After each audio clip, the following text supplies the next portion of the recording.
It was a typical summer weekend in Chicago. Dozens shot, several killed, and outside of the city's ultra-violent south and west sides, almost no one noticed. Here on the west side, 5 men gunned down a 38-year-old man parking his car, leaving only a bloody puddle behind. A few blocks away, more crime tape and another murder. It's a scene every West Side resident knows. I'm gonna have 2 other boys, also an 8 and a 9-year-old, and they don't even like coming outside anymore at all.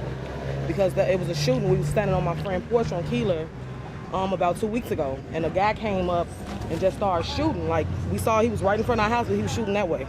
And all the kids just scattered, and they don't like coming outside anymore because of that. Early Sunday morning, a little after midnight, police got reports of shots being fired here on Monroe Street on the west side of Chicago. They arrived to find a 30-year-old man with a gunshot wound to the head.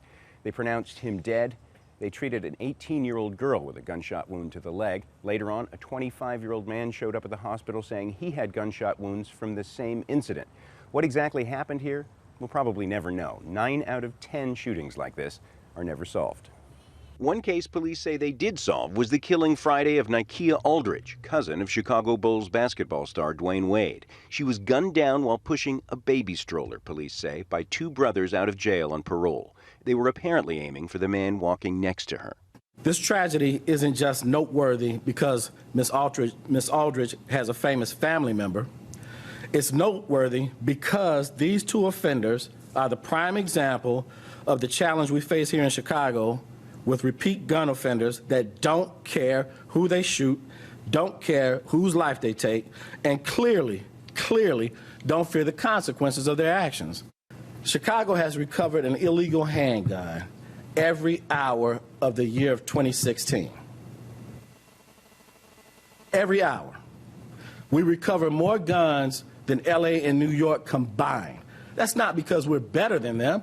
At Stroger-Cook County Hospital, the slaughter of summer is coming to an end. So we'll get typically about 20 or so patients on weekday on an average day in the year. On the weekends, Fridays, Saturdays, and Sundays, it'll double, the number will double. And the number will increase in the summer and warmer months. This year, it's been particularly bad, and we have seen spikes of about 40% in our numbers throughout the year. This was a typical summer weekend, far less violent than the 4th of July Independence Day weekend, when more than 60 people were killed. It's typical in Chicago because violence has become the norm. A lot of people expect violence here in Chicago, and it's a sad reality. Well, the shootings are going to keep happening because, see, you cannot stop something you don't know it's about to occur.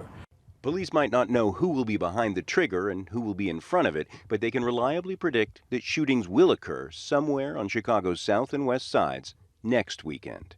John Hendren, Al Jazeera, Chicago.